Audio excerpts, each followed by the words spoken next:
and welcome to the Comic Conspiracy Podcast, episode 548 for the week of Tuesday, June 14th, 2022. A little bit of a late recording this week. It was my wonderful wife Leanne's birthday this past weekend, so we were out celebrating that. So recording a little later this week, but still here, still recording. As much as I don't want to be out on a Tuesday night after putting out books and dealing with the shipment all day. But not as bad as the last few weeks. Everything's been good. So ding, ding, ding, ding. Oh, well. I mean, customers being annoying is just a normal, everyday situation. That's yeah. My name's Ryan Higgins. Who's here with me this week? Brock Sager. And Kevin. Hey, it's recording Kevin. Look at that. We had a customer who decided to have his phone notifications turned up to the maximum volume. And he clearly was in, Brock believes, a group text. I think this must have been some series of social media where he just gets notification every time anyone does anything, like Facebook or something, because it was just, it wouldn't stop. It was just beeping and beeping and beeping and beeping and just for 20 minutes, half an hour, just the whole time. And the problem is he has the exact same ring notification tone that I have on my phone. So his phone starts going off and I'm like, my phone's not vibrating, but my notifications are going off. What the hell's going on here? I have like nothing on notification except for like text messages and like, I don't know, like like Grubhub deliveries or something. When miracles happen, it dings. Yeah, that's like all I have notifications on for. Like, what is going on here? And like, but I look at my phone, I'm like, nothing. And then it's this guy. I'm like, oh shit, that's annoying. And then it just kept going off. I was like I kept looking at Brock and Marshall, being like, am I going crazy? No. Like, it's so annoying. Dude, if you have notifications, that's fine. Put it on vibrate or 3/4 volume, or take it down 3/4 or something. Just you don't have to have that thing maxed. That's all I could hear. Well, what was the ringtone though? Oh, it was the Mario coin, of course, from Super Mario Brothers. So, ding, ding. Yeah, it's good once, not 80,000 times in half an hour. Ding, ding, ding! Oh my god! It just never stopped. I was going out of my mind. It's so annoying. Anyway, yeah, we got some comic book stuff to talk about here. Let me load these up. Super nerdy, back of the store, back room, behind the counter news that no one will really care about, but that's what we talk about here. We talk about shop talk, and this is actually a pretty big deal. Again, it shouldn't really affect anyone. Any customers, anyone listening, but this is a pretty large deal that after going exclusive with Penguin Random House for comic book distribution, main comic distribution, of course. Well, it's not exclusive. People can still get through Diamond. Well, so Penguin Random House, so this is about Marvel Comics. Penguin Random House is Marvel's it's like exclusive distributor. Diamond wholesales from Penguin. Yeah. So Penguin Random House was the only distribution company distributing Marvel Comics from like the top. Now they have sub-distribute a couple places, but the actual like the main source of distribution is exclusive with Penguin Random House.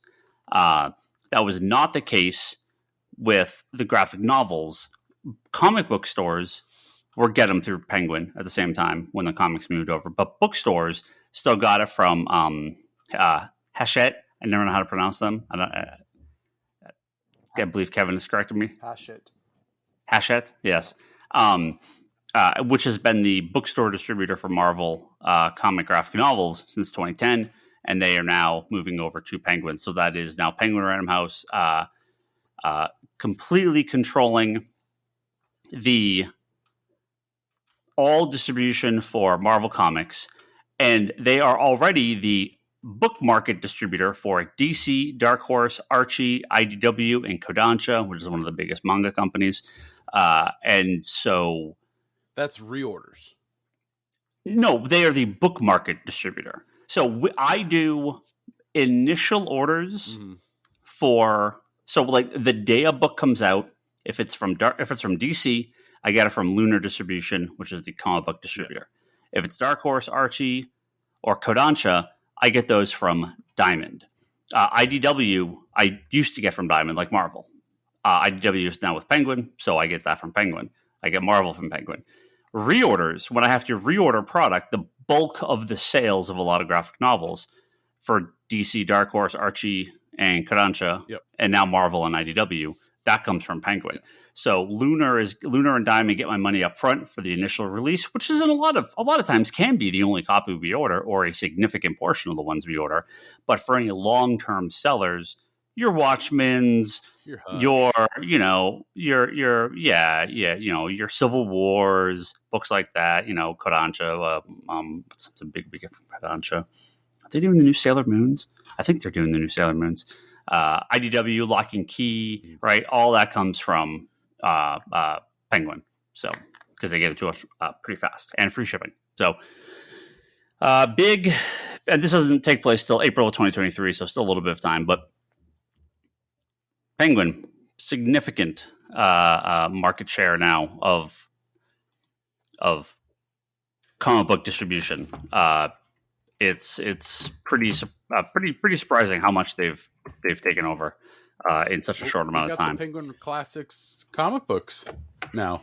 Yeah, so they have like deals now with Marvel to do like special hardcover editions and special Penguin book versions of comic stuff. So they're they got like the gold leaf covers. They're fancy. They're fun. It's a little bit more of like a mainstream bookstore model. That, it screamed Barnes and Noble. yeah. But whenever I order the first couple, we'll see how they do. See if they do okay. This cool anthology of a bunch of old, but it's all Silver Age stuff. Like first year, not necessarily every issue, but it's like key issues and key stories. Early key issues, of Spider-Man, Captain America, and Black Panther are the first 3 books. So we'll see how those go. There's just Penguin is.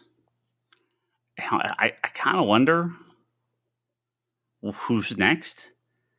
I assume not DC, because that would basically kill Lunar. That's most of Lunar's business. So I just can't. Lunar has a lock on it because of how they ship stuff. Like DC. Well, they don't have a lock on it because of how they ship it. I would expect DC has signed an exclusive deal with them for a significant amount of time. Probably. They wouldn't do this just out of nowhere. Well, no, isn't Lunar the one that DC created? DC did not create it, but yes, it was created for DC. Okay. Yeah, it's part of Discount Comic Book Service, DCBS. That's who owns Lunar. I have to assume Image is the one that Penguin's going after. Oh yeah, they're going after it because that's it, right? They're the only one not really that they're the top of the single issue market that's not taken by someone else outside Diamond, and that would be the death of Diamond. I like all with certainty. If they lost graphic novel and single issue distribution of Image, I don't see what Diamond does next. They could survive as a sub distributor, but they're like at that point they're literally like 5% of what they used to be. They've lost like 95% of their market. So we'll see. I would think Image is next. I don't know. I think the companies are still a little hesitant with how Penguin ships comic books. Yeah. So this week we're actually getting we got a couple boxes. It didn't seem to be all of them. It was just a couple. From what we understand, going forward, Penguin is on their now second redesign, so third design of the shipping boxes for their comic books. So if you've gone into a comic store in the last 2 years or year and change and gotten Marvel comics, there's a good chance they were maybe not in the best condition. And that all comes from Penguin Random House's lack of proper packaging. They have a new design. I mean, Brock, you are the one that unpacked them this week. It's basically like a double cardboard inside a cardboard with like packing on top and bottom.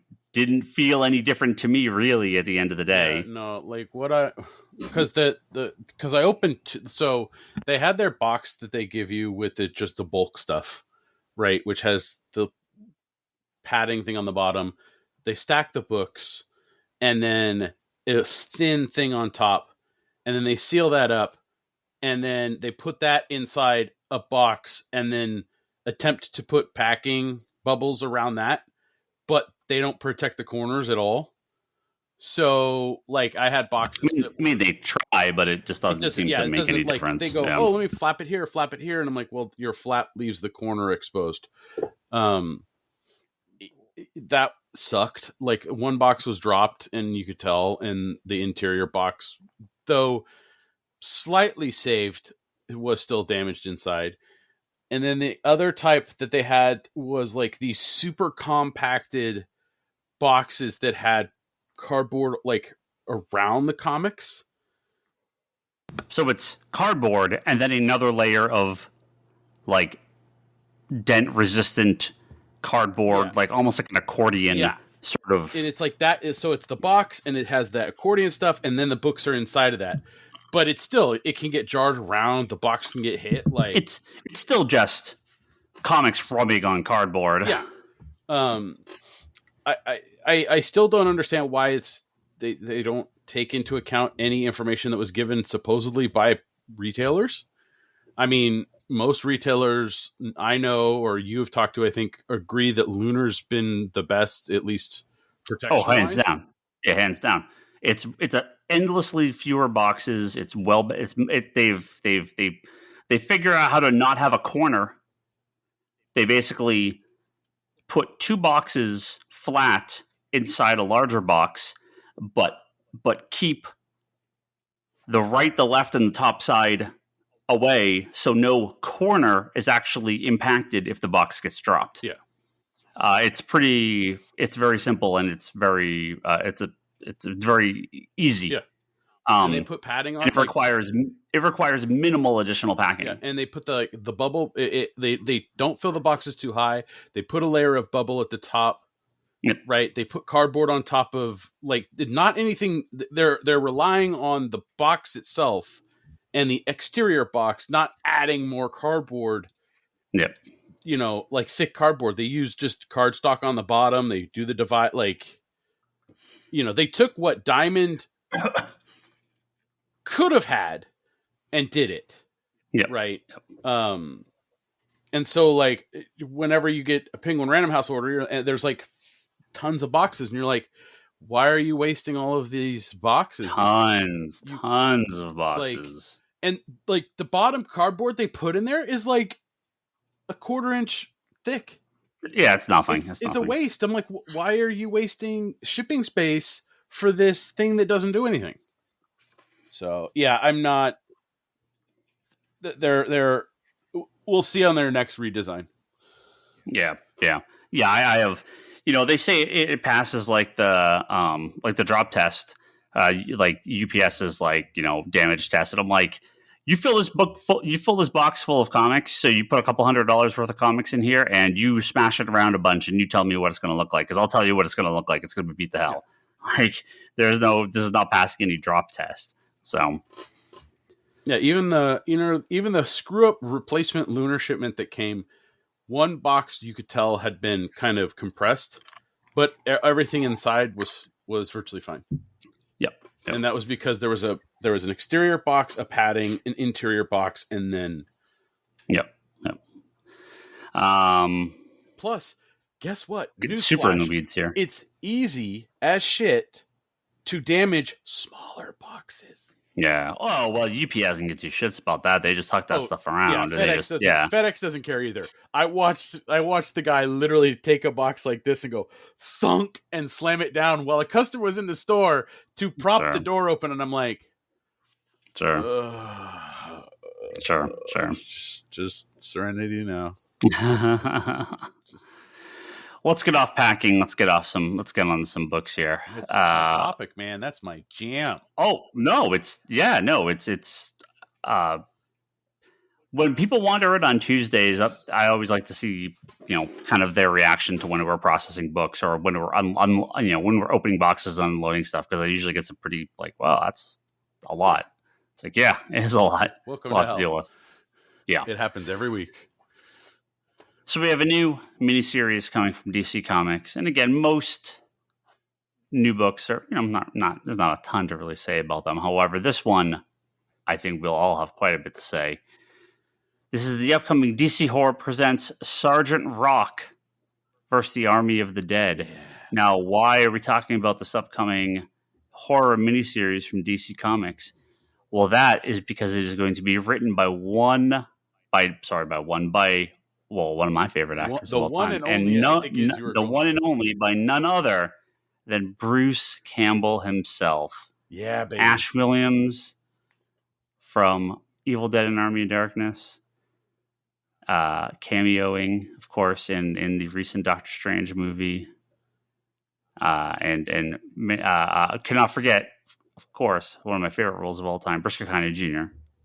Must always talk about Briscoe County Jr. Oh, but what about his Burn Notice time, man? Come on. Burn Notice is fantastic too. Yeah, no, he's great in Burn Notice. We'll see how the book is. I'm sure it'll be fun. I'm sure he has a co-writer, someone. Eduardo Rizzo is doing the art, which is always worth a pickup. He's amazing, and ton of cool variant covers. But this is going to be Bruce Campbell's writing a Sergeant Rock comic. That's amazing. I now want Bruce Campbell to play Sergeant Rock in like a movie or TV show or special or something, because I could see that. I think he's a little old at this point, but like old Sergeant Rock, like Old Man Rock. Yeah. I think it'd be fun. I think it'd be really fun. But I am totally down with the series. Anything with Bruce Campbell, I will. It looks fun and entertaining. I'm like, I'll check it out. Oh yeah. Kevin, yeah. You gonna check it out? He's a maybe. I think when you say Bruce Campbell, the first thing that comes to my head is Evil Dead, not Briscoe County. No, I said Evil Dead, and then I said Briscoe. Then I said, of course. I thought you. I thought you heard. I only heard you say Briscoe County. I'm like, wow. No. Army of Darkness, Evil Dead, and of course Briscoe County. Well, one of the best shows of the 90s. The least exciting part about this series for me is not the Bruce Campbell, it's not the Sergeant Rock, it's the next element.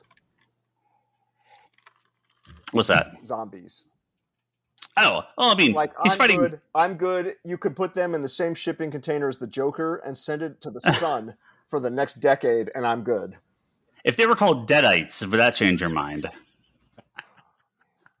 Because I'm sure these will be Deadites with the serial number filed off, and okay, sure, call them Army. Yeah. Bruce, it's gonna be Sergeant Rock with the chainsaw, just mowing down. Zombies. You know, Boomstick's gonna come up. Yeah. Say hello to my Boomstick. Well, Kevin just stood up and is deciding to walk away.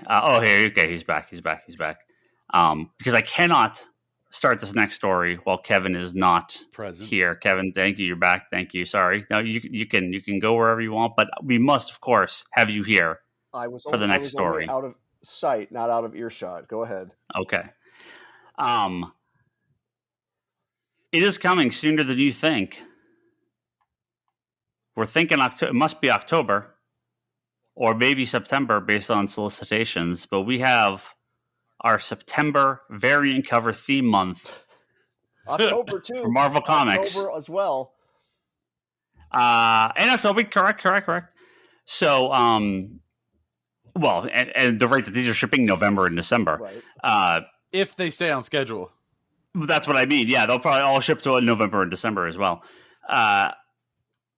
Now, there's a chance with this theme month that the book that we're going to talk about could launch at the same time, because why would you do a theme variant cover month if you weren't going to also have the comic attached to that theme cover? So get ready for that solicitation, Kevin. Miracleman is coming to the Marvel Universe, and you could celebrate with 20 Miracleman and the Marvel Universe themed variant covers If you wanted to see what it would look like if Patrick Gleason drew Miracleman and Spider-Man together, well, now you could see it. Of course, Pepe Larraz is Miracleman and the one and only theatrical juggernaut Shang-Chi. Right? So if you wanted to get Miracleman and Shang-Chi together, you can see that. Of course, Ryan Stegman doing Venom, meaning Miracleman. Just, I know as a Miracleman fan, that's what I have been waiting for 30 years. Is Venom to fight Miracleman. I know this is the moment we've all been waiting for. And if you want the Ultimates himself, Brian Hitch, and you said if you could Brian Hitch could draw two characters meeting for the very first time, Miracleman and Ghost Rider, of course, would be the top of your list. Of course. The legendary, the most requested team up of all time, Miracleman and Ghost Rider. Why does it feel like for some of these they just auto do it? It's like, but then they have a computer that goes, this will actually do very well in an algorithm that picks everything else. And then the other part of it is like, yeah, we were drunk and we were, throwing things around and this is what we came up with. This is the future we wanted, and now we're getting it. We wanted. Little did we know. Oh, Marvel's that when the monkey paw bent that finger, and that we were getting Miracleman, that this is how it was going to be. That this is how it was going to be arriving. Well, maybe we'll check an item off the New Year's poll. What if these are just covers and he's not actually going to be in the Marvel universe? I mean, they are just covers, but he's in Timeless. I'm assuming he's going to be in the Marvel universe. They're not going to, I don't think they're going to have him just, we're going to do this fun cover thing and that's it. And then we're going to introduce him in this Marvel anthology, and then he's in this self-contained nothing, and it does not contact any other character for the entire rest of his, time. Does not cross over, does not involve himself in the Marvel universe at all. Now look, there is a obvious comparison here to Doomsday Clock, which I am a big fan of. So there's a few ways that this could go, all right? If Doomsday Clock was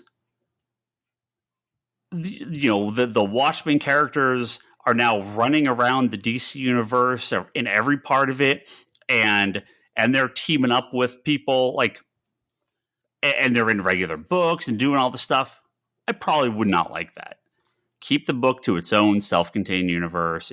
Now look, DC is going to do its multiverse thing, so you want to have this little thing, this little tie-in. It doesn't affect any other books. It's never ever referenced really again. You get a little bit of Dr. Manhattan in here. It's important. It's a big story, but it was limited in its effect, right? If Miracleman is like, look, we're going to do the comic. We're going to do the Neil Gaiman comic. We want to put him in the Marvel. We want to have some fun. We want to kind of do like a Doomsday Clock. And he's in Fantastic Four travel through an alternate dimension, and they come into the Miracleman world, and they have one off story, and that's the end of it. Then okay, that's fine. But if he's running around New York with the Avengers and the X-Men and hanging out on a rooftop with Spider-Man every other issue, so you're telling me he's going to be Savage Avengers? Who wants this? Right? Oh, I mean, that'd even be the worst, right? They put him on some jack-off team, and he's the Miraclemen, the new superhero, the new Marvel superhero team. Like, who wants this? I don't think Marvel fans care at all about this character, and Miracleman fans for certain do not want this. Although you would be completely down with a Kid Miracle whatever coming to the Marvel universe and correcting things or destroying a lot of people like Superboy. So in my tweet thread about these covers, I said I will accept this in one condition. Kid Miracleman returns. Okay. They make him into Marvel's version of Superboy Prime, and he just massacres every bullshit Marvel character, every Inhuman, every shit-ass teenager character from the last 10 years of Marvel. The Champions just slaughtered. You know, he's ripping off arms, knocking off people's heads, just like my boy. And then all is forgiven. All is forgiven. Kid Miracleman just wipes out like a third of the Marvel universe in the most graphic. I am in. I'm down. I'm totally down. Just slaughter them all. That's what I want. Kid Miracleman just on a rampage. That's what I want. The mystery part. I'll accept that. The mystery part here is assuming they're going to be publishing that game and stuff. I am assuming they are. And the game and stuff can't. I mean, it has to be just its own thing, Yes, right? I mean, it's just so. You can't be publishing that's entirely so. It would be like publishing Watchmen and Doomsday Clock simultaneously. Right. So I say if they're going to do a Marvel Universe crossover, it's not going to be at the time those covers are coming out. Yeah. I mean, that would make sense, but he was in that timeless one shot. I don't think they do that for no reason. Yeah, but maybe that's like finding the button in the cave and it pays off a year from now. Yeah, good. Remember, he was also in that Marvel 1000 book. Yeah, reading a comic about Marvel characters. I'm hopeful, but I'm not. I'm going to hope. I'm hopeful, but I'm not hopeful at all. You feel that way? Come on, man. I have read Miracleman. I'm ready for. I like it. Like you are the fan. Yes. Like you love Miracleman. Yes. So yes. I and of things that I would less like to see than Miracleman as a regular member of the Marvel Universe. Oh God, like comics wise, I'm talking about things I'd less like to see. I'm struggling to think of something right now. But like an occasional dip in an alternate dimension that Kang discovered, if we have to, if that's the price I have to pay to get the end of the Silver Age, or I mean the Golden Age, and Golden Age, Golden Age finished. The Silver Age, sure, I'll hold my nose and pay that price. Nobody says I have to read it, but if it has to exist, okay. Yeah, and I would trust Gaiman if he was like, "Look, I'll do it." Right? If someone's going to do this, I will take the bullet and I will do the story of Miracleman coming to the Marvel Universe, and it'll be a one-off, and then that's it. But like, I mean, I don't want to insult anyone, but like, do it. There's a half my arm's length of creators I would not want touching this project that work at Marvel. Yeah. So like, no. Now, of course, we do know that there will be another round of these variant covers. I believe the initial batch that was announced was Miracleman and Deadpool by Rob Liefeld. I know that one's coming up. No feet. Miracleman with Gwenpool. I know that's on the schedule too. I'm just look Kevin's face, just the look on his face. For a second, I thought there was another page of solicitations, and then when you said Gwenpool, I realized. Do you think even Marvel was like? Do you think even Marvel was like? No, we can't. We just can't have Rob Liefeld touch this. No, we have to draw the line somewhere. And they said he could draw a cover. No, I was joking. He is not drawing. He is not. There's no Miracleman Liefeld Deadpool cover. No, I am joking. I am joking. You do realize you just, or am I? You just put that out in the world, and it'll drop in the next solicitation, or it'll be a surprise on FOC.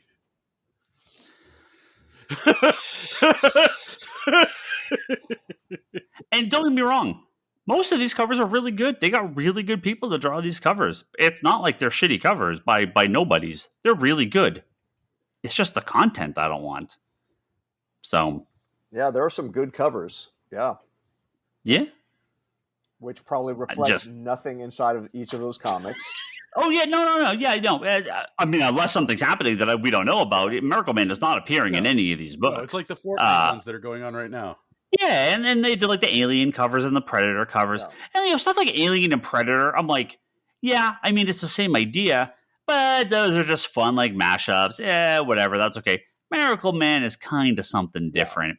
It'd be like, I don't know, if DC.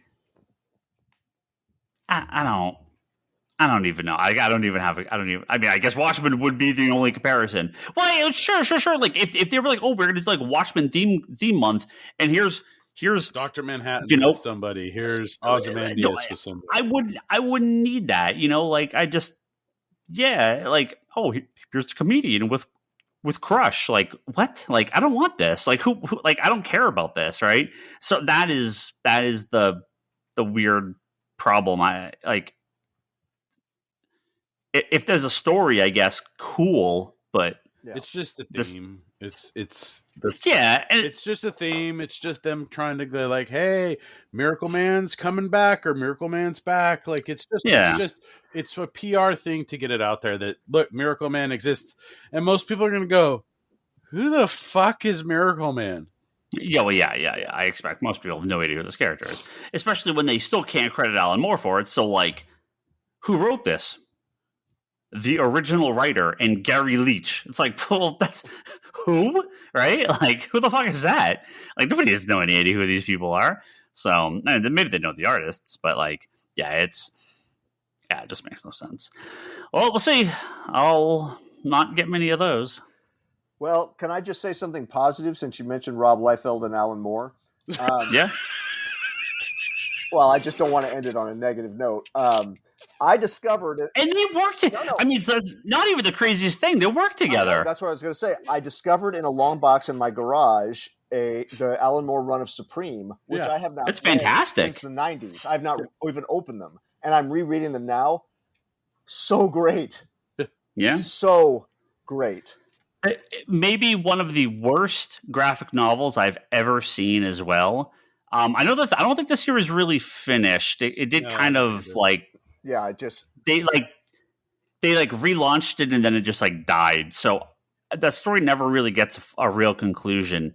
But if you want to see what Alan Moore kind of unbridled on a Superman project mixed with kind of what he took out of or what he would bring to Tom Strong, sort of like a nice combination of kind of retro future stuff, like track those down in dollar bins or back issues. Yeah. There is a collection of that, but it was like these low resolution pixelated images. It's awful. Do not buy that if you see the Alan Moore Supreme collection like on eBay or on Amazon or something. You look through it first so you know what you're getting. It looks terrible. I've never seen anything like that. They never reprinted it, so I had it for years, and I eventually just got rid of it because it's. No, I'd rather find the single issues. Yeah. Well, another horrible news. Funko bought Mondo. Huh? You know Funko? I know Funko. You know Mondo? No, I don't know Mondo. Is that the Mondo company? No, Mondo is the super high-end it's like that Wolverine art thing we got in the store. Wolverine thing? Never mind. Keep going. Mostly known for posters and soundtracks. Okay. Mondo is. I didn't realize that they were owned by the Alamo Drafthouse. Yeah. I knew there was like some connection with them, but I didn't realize they were actually part of the Alamo Drafthouse. Like physically, like they're part of their company and owned by them. So Funko has now bought Mondo. Mondo, possibly the highest caliber of art prints and graphic prints and crazy high end, super high quality. Oh, he made it. Let's see if he's. It's because you said Alamo Drafthouse. That's what. Toby's here. I'll wait for him to say hello. Let's see if he can actually hear me because I want to actually perfect timing because I want to get his take on this. Okay. Toby, you there? Yes. Toby. Yes. Funko has purchased Mondo. That's a depressing day. So are you just like fully out now? You're not even going to look anymore? Do you think there's a chance they can maintain their quality? No. Well, look, Mondo. Because you're a Mondo guy. You love these guys. Well, because I feel like even though they were fucking annoying to buy, but they did it because they. I look, the business is a business in the end, but I feel like they started as kind of like, this is what we like to see. This is why we're doing it. This will be cool, you know. Yep. I mean, they were making this. I feel like they were like, "This is for us. We're gonna make like the crazy high end, the super, not obscure, but very art driven." Yeah, and I think that's going to get lost with Funko real fast because I feel like Funkos make money first, you know, everything else later. At least, you know, that's kind of how I feel about them. So that they picked up Mondo, man, I don't know. It's a sad day. It's like Kid Robot when they got picked up by NECA. They were just never the same anymore after that, right? So, I mean, who knows? But I'm bummed. I can tell you that much. Yeah. There is the chance that Funko is just completely hands off, give them unlimited money, and some of the more limited nature of Mondo maybe gets expanded a little bit. And so it's a little easier to get their stuff if you really want it. Yeah. Because it is really hard. Most of their prints are extremely limited and sell out in minutes. Frustrating as a fan, right? Because I'm like, I think the only time I even had shots on Mondo prints is at the con. And that's even questionable, right? Yeah. Even that's like, you have to be their first thing and just stand in that line and hope that they are not sold out by the time they get to you. I mean, that's how limited some of their stuff were. I never got into their toys because they were just kind of out of my price range for my liking. Mm-hmm. So, I mean, look, the people that have collected some of their stuff and post about it, I'm like, man, that is pretty damn nice. It was just always been out of my price range. The prints, the few prints I have, I absolutely love Mondo, and there's some prints I've missed that, gone way beyond out of my price range on eBay. What I ended up buying was they had like these Mondo books that they came out. I just bought 2 of those and I started cutting the prints I missed out of the book, and like I framed those. I'm like, it's a lot smaller, but hey, I got the print at least, because they got these. Okay, when I got turned on to them was they did these 3 Star Wars prints that they did at the theater, at the Draft House Theater back in the day, and it's like cut out shapes, but then there's images within images, and I freaking loved it, and then ever since, because of that, they had like a really cool Jungle Book print also in like a similar vein, and ever since that I started following some of their artists and started following their print work and really enjoyed them. But yeah, no, when I saw the news, man, I feel like it's an end of an era, but time will tell. I don't know, I just don't think it's going to be the same. Yeah, I'm just worried about homogenization and quality. I'm not a big Mondo guy. They're cool. I think I have a couple of their vinyl reissues because I've just got them randomly, like at points. Yeah. But I'm not a big print guy. I love art, but I just don't buy a lot of art prints. But if I was going to, it would be from Mondo. They're incredible. Yeah. And they work with a ton of comic artists. They work with plenty of non-comic artists too. But there's a lot of comic and nerd culture stuff that they do. But it's super high end. Not tack a poster to your high school wall. To your frame and and take care of and stuff. And I feel like because they were so limited and because they were not the cheapest thing, that you do take care of them that way. I feel like they kind of set the standard because of that, but yeah, man. I don't know, man. I when I heard the news, man, I'm bummed. I'm definitely bummed. I don't know if they get to keep their artists, the collaborators that they have. Some of these things are done out of love, than money, and even though every company is trying to make money, right? But I feel like they were what's the word to use? Like they were really good at choosing their projects, curating, what they want to do.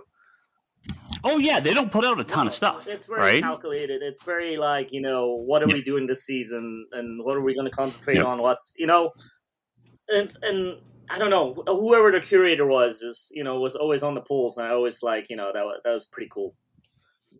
Yeah. Now, I know like Sideshow has been doing a lot of like high-end art prints over the last couple of years, and I actually don't really know the timeline between Sideshow and Mondo, like kind of who started first or who, but I feel like Sideshow is probably the number 2 out there if there's another company that I don't know of, but I feel like Mondo has been number 1. Well, for the cool art print collecting, Mondo is like number 1. There's like Gray Matter Art, that's really big. Hero Complex is pretty big. Oh yeah. So Yep. I would count those are like number 2 or 3s. The way they do it is a little easier to get. One of the two does like galleries that do a theme, like I don't know, like they do like a Pixar theme, and all the artists will do like Pixar themed stuff, and they come out with like really cool prints because of that. And the other one of the two would do like special things for like cons that do con season, and they would have a set of prints for that. That kind of go with the cons. They're slightly more available, or they don't sell out as quick. So they're a little easier to get, but Mondo definitely is keeping the limited edition thing, in high demand.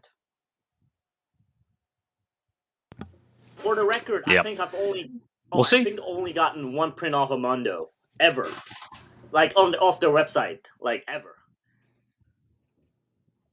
Like actually bought. Actually off their website. Like besides the con, the cons were really my go-to, but like getting a print from them off the web, I think I only succeeded once. But every time I was leaving, even like timed it and go, okay, right now, and it's already gone. I mean, that's just common, right? With Mondo, unfortunately, they're just hard to get on super high end, and we'll see what happens.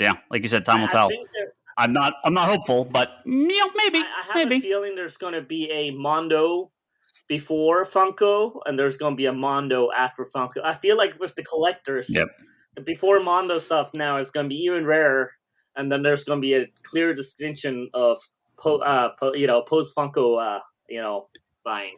Yeah, if you start to see like Mondo prints with Funko characters, like Funko style characters, or they like start moving their like vinyl stuff over, or doing album covers using because they love to use those Funko style on t-shirts and stuff like that. So like, if you start to see that stuff, it's over. Like, I actually think if they're smart, they wouldn't do that, and I don't think they will.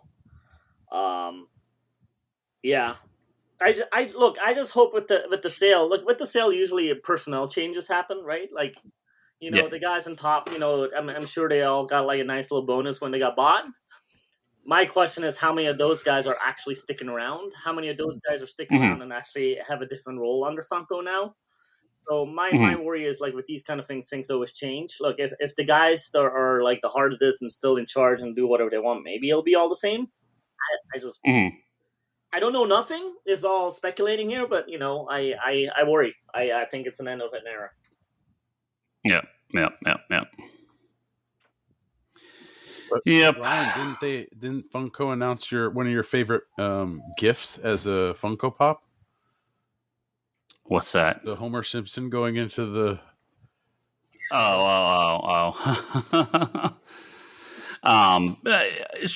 Sure, but it still looks like a Funko. Funko's going to do memes now. I don't hate Funko like on a personal level. I'm not really a fan, and I find it's homogenized, quantity over quality, and Mondo's the complete opposite of that. So it's just it does not feel like a good match, and Funko. Is Funko the largest toy company in the world? I believe at this point they are the biggest toy company in the world, if not the biggest, one of the biggest. I mean, it's not that they're not successful. Obviously, they're incredibly successful. People love them. I just would like something like Mondo to continue to be what it is, and not just another thing that's sitting around Hot Topics and Walmarts, right? So, because some more bad news. It's one of those weeks. We have no details. However, this was shared by Jim Lee on social media that the I would think for a lot of us here, a definitely modern, iconic Batman artist from the 90s and early 2000s, Tim Sale, has been hospitalized with severe health issues, and the family is asking for privacy at this time. We do not know any specifics or current status as of this recording. I'm hoping he will be okay and have a quick and speedy recovery. We just don't know. Tim Sale, of course, artist he worked with Jeff Loeb on a lot of books, including Great Challenge of the Unknown series that I feel is a little overlooked. But most commonly known for his work on Batman: The Long Halloween, which was a absolutely stellar Batman 12-issue miniseries. It had a couple follow-ups. Dark Victory early 2000. Haunted Night, right? Yeah, one was he did all seasons. When was Long Halloween? When did the first book come out? He also did all of the Marvel color books. I want to Spider-Man, the Hulk Gray. Yeah, so he did all the ones with. Okay, still working with Jeff Loeb. Yeah, I'm just trying to remember when Long Halloween came out. I want to say it was like 98, 99. What year was it? 96. Ooh, really? 96. Yeah, it was earlier than I thought it was. Because then they had Dark Victory and When in Rome, and those took place in the later years. But Long Halloween is just a fantastic series, and very, very sad to hear that he's hospitalized, and we've had quite a few big creators leave us recently. 2022 is not a year for comic book creators. It is not. Superman 4 All Seasons is wonderful as well. I really hope for no serious problems here. What's your favorite Loeb and Sale book, everybody? Of all their ones that they've done. When in Rome. When in Rome? Yeah, and I love the covers of that series. Like, I actually had a pretty long conversation with him about it, and he did one of the coolest freebie sketches in my sketchbook because of it. But yeah, I love that series, and he did a really cool kind of like Selena in a big hat, but it looked kind of like, it was like kind of obscure. So it's like one of the coolest freebie sketches I've ever gotten. Like, yeah. So when I heard the news, man, I thought of that right away. Yeah, I mean, it's hard to not say Long Halloween. It was great. Daredevil Yellow would be on that list too. Awesome. Yellow was, and that's the first of those books. I found a few of the others were a little hit or miss. Not the art. The stories kind of didn't do much. I like Spider-Man Blue. Yeah. Yep. Yeah, I think I read all of them, but the Captain America one, because that had such a weird release. It came out so much later, and it was all. Later, It was super delayed. And then they released an issue, and then it was delayed even more. And then they finally released it, and it came out so fast that everyone's like, "Oh, that's out? Okay." Yeah. It's a weird kind of schedule on that one. I don't know exactly what the deal is. But yeah, it's his stuff was really good. All that early 90s or late 90s, early 2000s stuff was fantastic. So we will obviously update if we know more. Some movie and TV stuff to talk about here, and I'm gonna get one of these off the bat. Just because I know Brock is gonna berate me for this. Berate you? Okay. Another thing I know Kevin's really looking forward to, that Joker sequel got announced. $1 billion movie, so there's going to be a sequel. But you know what? Actually, he is kind of looking forward to it because it sounds so bizarre that it's not just a retread of the first one. Yeah. Like the first one did not need a sequel in any way, shape, or form. It's right. As is. Right. Joaquin Phoenix, Todd Phillips, officially confirmed to be returning for a Joker sequel. Todd Phillips poses on Instagram. Real quick. And how many people have rewatched it? I've seen it twice. I just haven't seen it since then. So I haven't seen it in the last year or last couple months. I saw it in the theater. That's great. It. Yeah. Toby?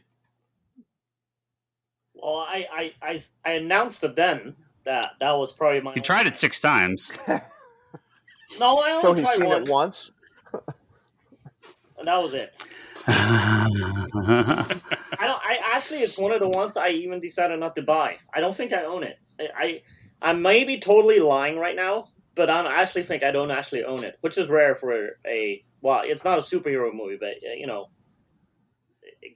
it gets categorized that way for me. But it's rare for me to ever pass up on one of those, and I think I passed on it just because I don't think I'll watch it. I didn't think it was bad.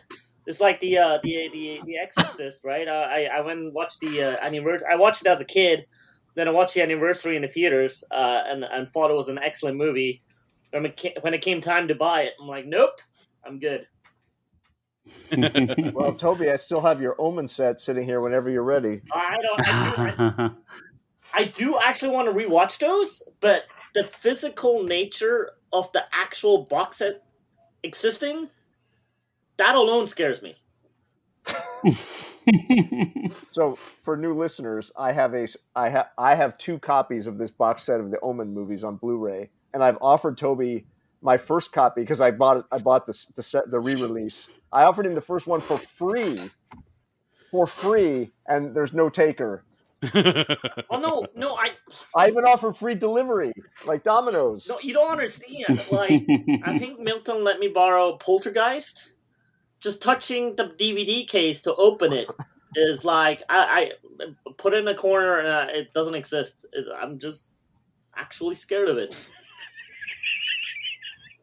And like I actually want. I mean, look, I watched Omen when I was like 7 or 8. I really want to rewatch it. I'm just actually still scared of it. I'll be honest about it. All I remember was this damn train scene where a dude got capitalized by his belly. There was like an elevator smashing someone to bits. There's a bunch of Raven shit going on, and a creepy kid. Toby, you're citing scenes from different movies. Well, maybe I see more than one movie. Yeah, I think so, because those are from different movies in the series. Well, when I watched them, I was at some freaking camp, and the older kids were watching, and that's how I seen it. He fell asleep during one, woke up halfway through another, thought it was the same movie. No, I didn't sleep for like a week. I remember because I was playing Nemesis on Game Boy all that week because I couldn't sleep. Well, the Joker sequel, we don't know if this is an official title, but the title given on the script is Folie à Deux, my wonderful French there, or loosely translated to Shared Madness. So people are obviously thinking that Harley Quinn could be a potential character to show up in a Joker sequel, which would make a lot of sense. And then The Hollywood Reporter yesterday broke the news that they are in early talks with Lady Gaga herself to co-star in the Joker sequel, which is now being planned as a musical. Yes.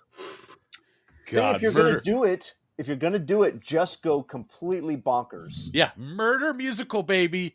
Murder musical. So, obviously, this is a DC movie, so the chance of me watching it is all but guaranteed. The chance of you defending it is all but guaranteed. However, musical? Joker sequel? I'm in. Joker sequel with Harley Quinn? Sure. Makes sense. Of course. I mean, there's other characters, but okay. Joker sequel that's part musical? Okay. I'll bite. Yeah, why not? Starring Lady Gaga? I'm out. You are not out. There's no chance. I'm out. You're out. You're out on this as much as you're out on Twitter. There is no chance you're not watching this movie. Like I said, he's gonna throw a tantrum for a week, and then it'll be like, "Fine, I'll watch it." Chance. It was like a month. I just dislike Lady Gaga greatly. We have to ask the actual referee here, Leanne. How long was he off Twitter? It was like a month. I just don't like Lady Gaga. I'm sorry. Don't like music. Don't like her. Don't like her acting. Don't like her face. Don't like anything about her. What have you watched that she's been in? Absolutely nothing, and I never will. Like, I don't like her. There is no logic or reason. But musically, I hate it. You do not like all of the performers in all of these other DC movies. I don't know the other performers, and usually I don't know them, or I have no opinion. Lady Gaga, I actively dislike. Why? Yeah, because she's popular. I mean, I hate her music, but I have no specific real reason. I just actively dislike her. Oh, look, I'm not some crazy that's gonna like harass these people, but it's like fucking Tom Cruise, Lady Gaga. It's like lines and these are like red lines for me that I just will not cross. Wait, like, you know what they're gonna do, Kevin, Toby? They're gonna remix Poker Face's Joker Face, and I will triply not watch this movie. So I have no real reason. Have you ever just not liked someone? Ryan, how do you feel about Ezra Miller? Oh, we'll get to Ezra Miller. We'll get to Ezra Miller. That was perfect timing. Have you ever not liked someone and then I hear Ryan? Perfect timing. Yeah, we'll get to Ezra Miller next. Don't worry. I'm fine with it. Whatever. Murder musical, Lady Gaga's Harley, bring it on. Fine. Give it to me. Ay. Well, it'll probably never happen anyway, because why the hell should be in this movie? The fuck out of Ryan to get him to watch this movie. You don't have like I said, see it, Brock. Oh, I know. I know. You don't have to stress my arm too hard. I'm sure I'll see it. I just do not like Lady Gaga. I think Ryan is wrong about his Lady Gaga hate, though. I know. Because I think you like one music video. It's called Golden Rule. I've never seen a music video of her. I've unfortunately. I don't. It's okay. I've not seen a music video made in the last 20 years. If it's in a three-way, you never seen that music video? Is this a Lady Gaga song? It's a sequel to Dick in a Box. Okay, that's a music video that I watched. Well, the second one is... No, I've not seen this, though. I've not seen this, though. The second one is Mother Lover, and the third one is The Golden Rule. I don't think I saw that one. Yeah, there's a little trilogy. The story, progresses. Okay. He's not going to watch it. You've just told him to go watch something that he'll have to find on YouTube, and he's not going to watch it. No, this is on Saturday Night Live. The third worst thing that we mentioned tonight. Oh, just at him on Twitter when you retweet. Well, I know for a fact that Ryan is a fan of Jizz in the Pants. Oh, yeah. Oh, yeah. That's great. Yeah. Yeah. Classic. No, those are wonderful. That's very funny. The one good thing Saturday Night Live has done in 20 years. We will, however, move on to something that is probably going to happen, and that's the cops will eventually find Ezra Miller, who has been on the run. I guess not from the cops. Just from being served papers, I guess this would have to go to court, right? Dude, Ezra Miller is a fucking nut job, and I expect the Flash movie will come out as is, but they really need to just Reverse Flash shows up at the end and just changes Barry's past, and now it's a different actor playing him, and you just this guy's got to go, man.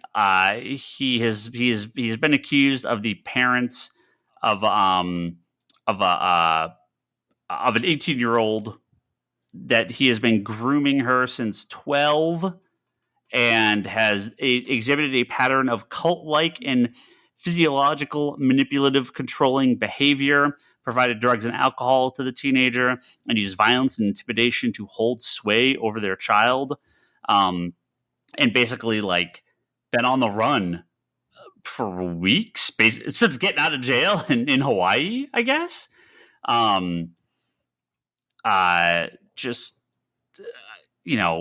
Look, whatever this dude's problem is, I'm sorry, you're not going to be in movies or anything. You've got to be gone from Fantastic Beasts too, right? I think that was the other thing.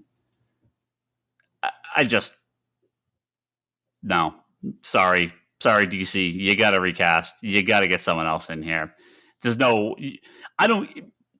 unfortunately, even if it's all bullshit, I just don't believe that it is. I mean, been arrested multiple times. You know, you can't really sweep this stuff under the rug like you kind of used to be able to. And if he's been doing stuff with this girl since she was 12, even if it's not sexual, like, it's not going to fly. I don't expect they will like scrap the Flash movie. It's over. It's done as far as I know. But they've got to figure out. They've got to get rid of this. They got to get rid of them. They just have to. So, yeah. I mean, I'm excited to see a Flash movie, but I'm excited for Grant Gustin to get the call after they finish Flash season 9. They can just bring him right over. Yeah, what a nut job! What a nut job this guy is. I got a couple more stories, and then we're out. Who's going to Comic-Con? Kevin, you're going. Yep. Toby, you're a maybe. I'm a maybe. You're a maybe. Well, you don't have to worry about camping out at Hall H this year because Marvel Studios will not be there. Man, this would have been the first year I would have ever done it. Now, I believe that Marvel Studios is going to be at D23, which is September, I believe. Yeah, September. Early fall, right? Early September. Yeah. So obviously, Disney and Lucasfilm are going to be there, but Marvel plan is there's going to be a large Marvel presence there. So this might be the end of Marvel's Hall H experience at Comic-Con, because it's not like D23 is. It's not like it's a year later. It's like a month later, or like month and a half later. So they don't need to be in Hall H. That's a pre-sold audience. Well, right. So I think Comic-Con doesn't. You don't need to sell people on these movies anymore. You needed to sell when you're first starting the MCU, but now that thing is just a machine. It doesn't. Yeah, the hype is there, and they're going to do these fan events for sure. But they're going to do their own fan events that they control, that they can get all the money for, and that's D23, right? DC's obviously doing this with Fandom, right? And it's to the same success. It's very well received. D23 is massive, sells out. It's huge. Obviously now with the real edition of Marvel, it should be bigger than Comic-Con, I would think, or at least equivalent in size. If Marvel Studios is pulling out of Comic-Con, they could still market it there, but not like they have in the past. So yeah, if Comic-Con is losing Marvel, then look, Comic-Con's not going away, but that's a huge hit. That's been the last 10, 12 years of Comic-Con. That has been the staple, is the Marvel panel and the Marvel Studios panel. And if it's not happening anymore, that's a lot of people's reason for going out to this stuff. Damn. D23 may get a lot more busy. Have you been to D23? Mm-hmm. Yeah, we went in 2019. Yeah, that's right. Leanne, sometime recently. Yeah, Leanne had an art piece there, and she entered a piece into a Haunted Mansion contest, and she was a finalist. So yeah, we got to go for free. It was awesome. I mean, it's very different from Comic-Con. I mean, okay, let me rephrase that. It may sound similar to Comic-Con. You just stand in a bunch of long lines and do like two things, but it's not. It's really nothing like Comic-Con. It is actually very different. There's a real minimal amount of small vendors. There are some, but it's not like Comic-Con. There's not like Artist Alley. There's some, but it's not the same. There's paneling, but it's limited to Disney stuff. It is a convention, but it is not a replacement for Comic-Con. And Comic-Con's not a replacement for this. They are, while they appear similar, they are, I feel, as someone who's done both, very different in what they're trying to accomplish. Because you're there, you're in the Disney bubble. Obviously they are just a part of Comic-Con, where D23, it's all that. Why did our Star Wars hotel not do well? Well, I'm sure they'll be pitching that a little harder. Yeah. A little cheaper? Nope, not at all. No chance in hell. Never be cheaper. You kidding me? Got to make that money back now. Well, it's funny. It's like, why is this not working? Because it's expensive. Why is this not working? Because it's expensive. Why is this not working? You're not going to listen to me. So, well, it's one of those. No, things it's a long-term gain, not a short-term gain. Well, they're just never gonna. They're never gonna. They're never gonna. It was never going to be what they wanted it to be.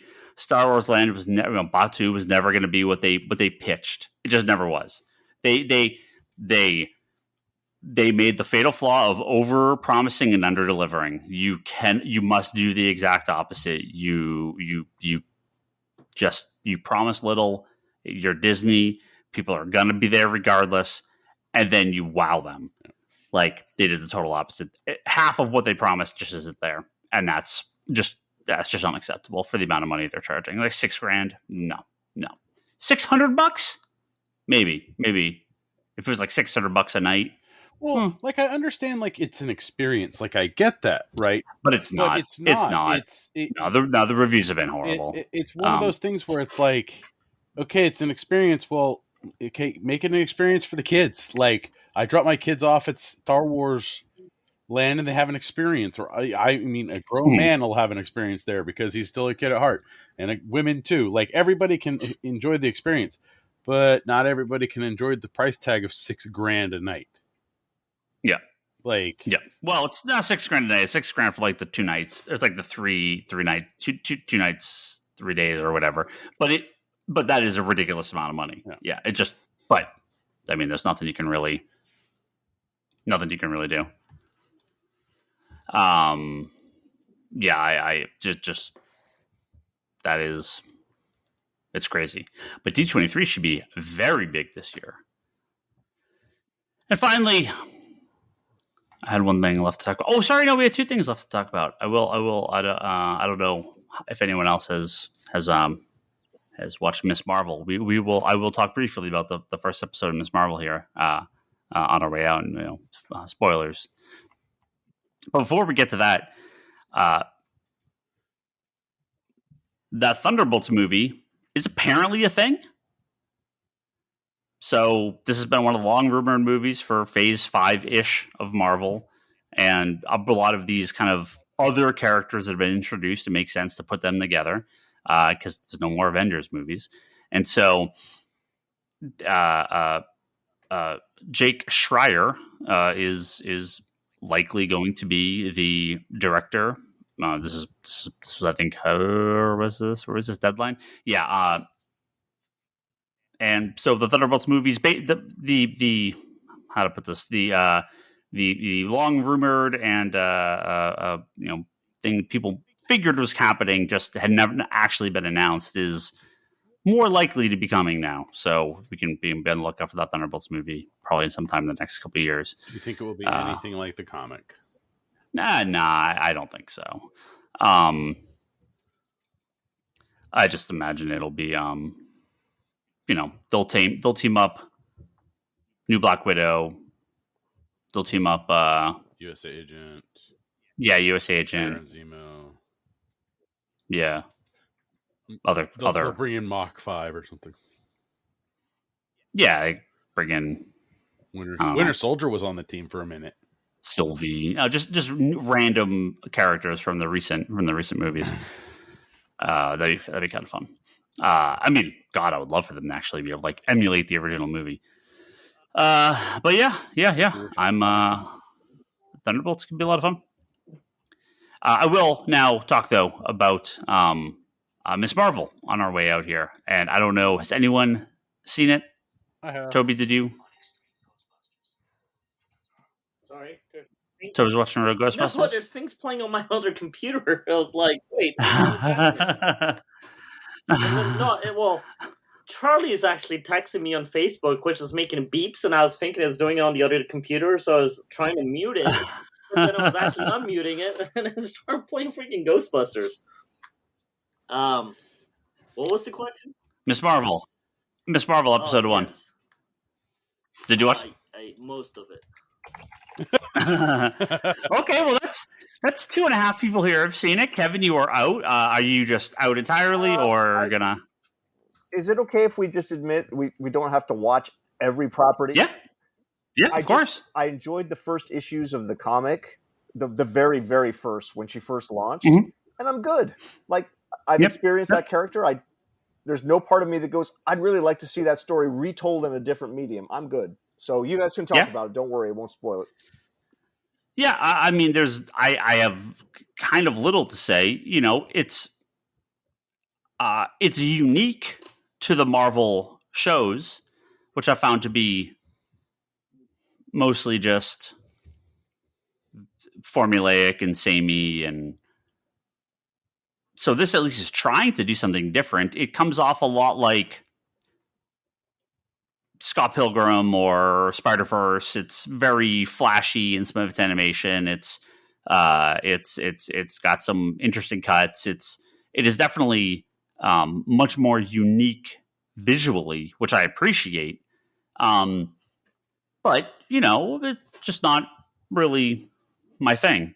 It was a fine first episode. I'll keep watching it. Like, I didn't hate it at all. I don't have the actress's name in front of me here.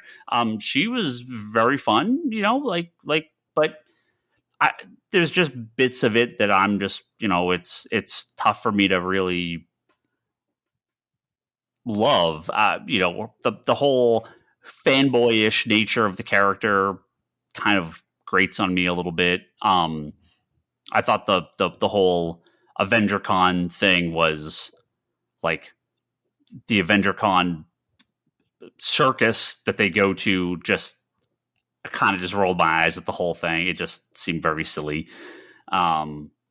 Like, I don't care at all about her powers. Like, whatever. I mean, it's a totally different story, and it was always going to be. There's no, well, I mean, there's Inhumans and Doctor Strange technically, but you know, there's no Inhumans in this. She's not an Inhuman. There's no Terrigen Mist. Like, so she's like most recent Marvel things. It bears very little resemblance to the comic as far as the way the character is. You know, the personality, yes. Powers, no.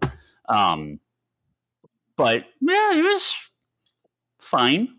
Like, I'll keep going. I finished worse. So it goes in the pile along with everything else. But yeah, I mean, it seems very well received. Reviews are very good. You know, until the hate mongers, the review bombing. You know, the viewer reviews were very positive. And hey, you know, it's for a different audience, and that's great. So, you know, it doesn't. Please, I've said this before. Please, God, make things not for me, because I have too much. I have too much. I don't need more. You could skip me a few times. It's fine. Make stuff for other people too. Thank you. Yeah. I had a similar thing. I really enjoyed. I enjoyed it. It was entertaining. There were some things about like story progression that I was like, yeah, all right, that's just really just forced. But I looked at, like, as I was watching it, I realized, like you said, it's not necessarily for me, and it doesn't need to be for me. You know, the art style is really, I mean, just of the time and what it's going for. And it's kind of a hero for, honestly, a younger generation, which I am perfectly on board with. I worked in the shop Sunday and Monday because Marshall wasn't feeling good.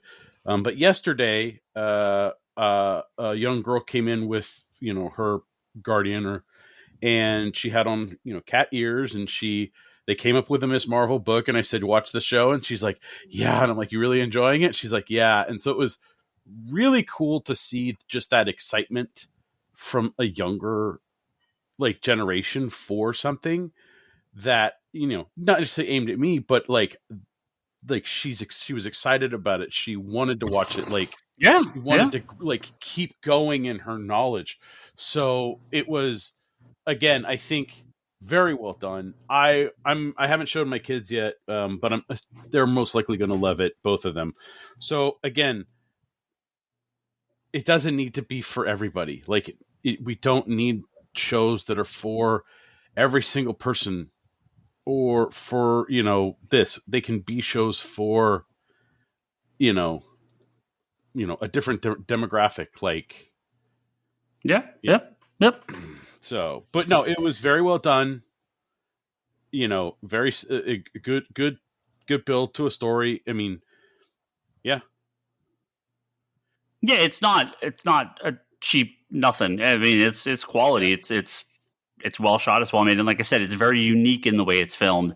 It's very unique in its style, which I 100% appreciate. So I think the one thing that with the Avenger Con that I had the issue with was it felt like they were like when you're watching it felt like they were going to actually go to like a convention. And they ended up going to it wasn't like a convention. It was more like a community recreation thing, or like when the Santa Clara Library here puts on their comic book convention, quote unquote, right? Like that was more along the lines of what we got. And I think that the way they spun it was bigger. And so the payoff wasn't that like, what? No. The hell? Did you watch the same thing that I did? Yeah. Dude, it was like a carnival. No, I know, but like, like I've been to like the Santa Clara City Library. Like a carnival at like 8 o'clock at night. Yeah, it was very weird. It was, like it was. People ever been to a convention before? Like this is a community like event than a convention. Yeah, right. Like it was like Avengers Night at the community like rec center or at the roller rink. Right? Yeah, it was very strange, but. Sure, like fine, okay, like I'm not. Apparently, I'm not gonna. Jersey bus drivers are fucking assholes, but I believe that's probably the most accurate part of the show. No, it's fun, and I don't have much else to say. I am like 30 minutes from the end of Moon Knight. Fucking woof, man. Episode 5 is okay, but holy... Was episode 5 the one in the hospital? Yes. Yeah, like there was some... like it almost could have been good, and then it's just like not just completely down the shitter at that last episode. I was watching it last night before bed. 30 minutes left? Did you... Yeah, I got like 15 minutes into it. I got like 15 minutes into it, into that episode, and I'm just like, I just can't finish this tonight. Because I took a nice long break after episode 4, and I watched episode 5 and was like, okay. And then episode 6 starts, and I'm just like, no,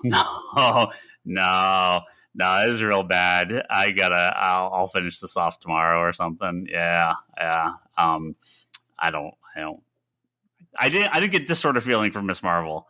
Man, how did they miss that Moon Knight shouldn't show up? Is Moon Knight the worst Marvel show? I mean, it can't be worse than Captain Falcon. Oh no, Captain Falcon's right. Captain Falcon's highs were higher though. Yeah, or Captain Winter Soldier. But it also had more episodes, so they had the potential to have. The highs are higher, but the lows may be lower. The lows are lower. Maybe they're not lower. The lows are lower. Maybe they're about the same. I mean, Moon Knight, I can officially say I watched it. Okay, cool. Falcon Winter Soldier was like, I watched it. It was not cool. Yeah, it was not cool. No. Good luck, Miss Marvel. Hopefully you stick the landing. Okay, that's it. Well, Toby, unless you got something to take us out on. I know it's been. I know it's been quiet. I know Thursday's coming. It's a big day for you. I know you're prepping. Wait, are we switching topics to like F Boston and they should lose? No. I'm just saying if there's anything you want to talk about. You said Thursday is coming. Yeah. I know. I said. I know you've been very distracted the past week, past week and a half. So. Happening. Yeah. It's called Screw the Higgins. No. I mean, it's totally rigged. The first 6 games are totally rigged, so they get all the TV ratings, and then the real game is Game 7 to determine the winner. I know how this works. Well, I thought I should just come back to the podcast. I'm like, nope, I should just not come back. You can come back when the sports aren't on. Oh my god, Sports Ryan is like the sports are always on all time. Oh, what? Sports Ryan is like the worst thing of all. It is. It's so bad. Like he listens to like East Coast radio on his phone because the games are blacked out because of the A's. Is there a topic that you would like to hear Ryan's opinion on less than sports? No.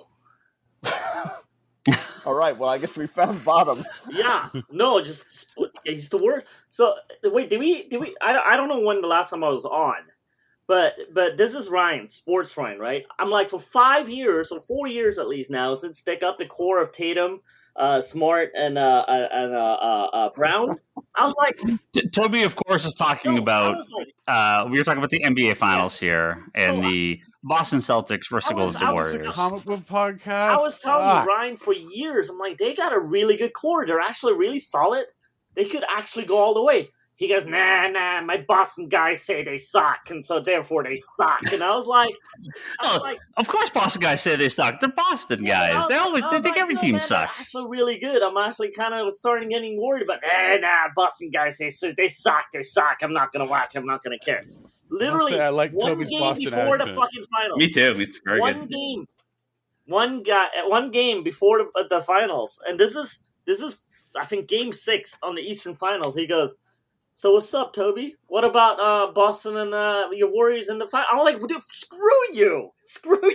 I've been telling you for years now that they're really good.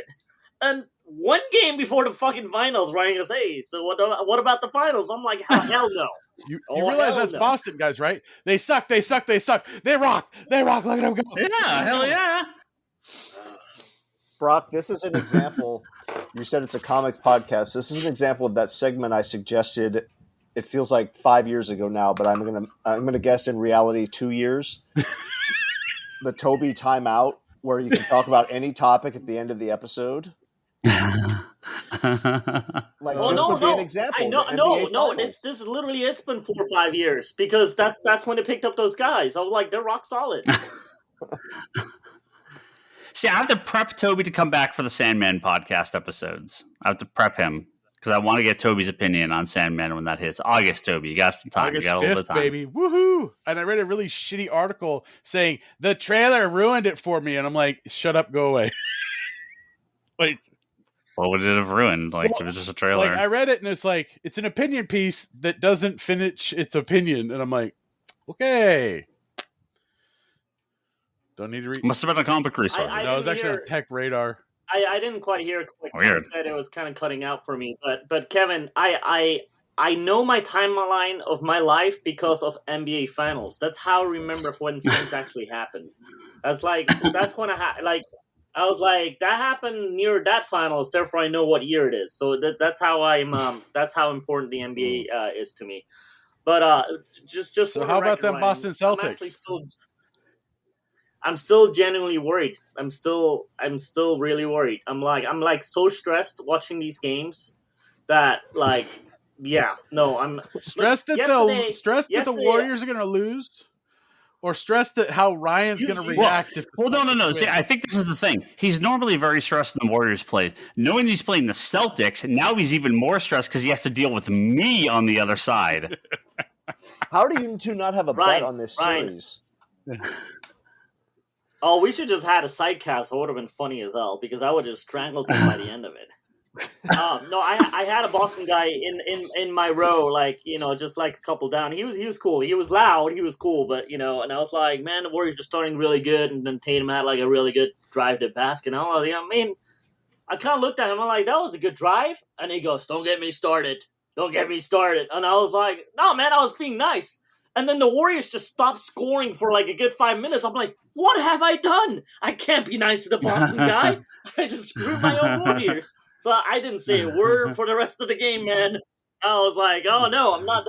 I just jinxed it. I just jinxed it by being Toby, nice. You realize you've been talking to the Celtics guy for 45 minutes, man. Oh, I am not a basketball guy at all. If they make the finals, I like, okay, they're actually doing it. I don't have time for basketball. I'm like, yeah, okay, fine. I'll get into this. Boston is really good. They're really good, especially when the Warriors, because then I talked to Toby about it.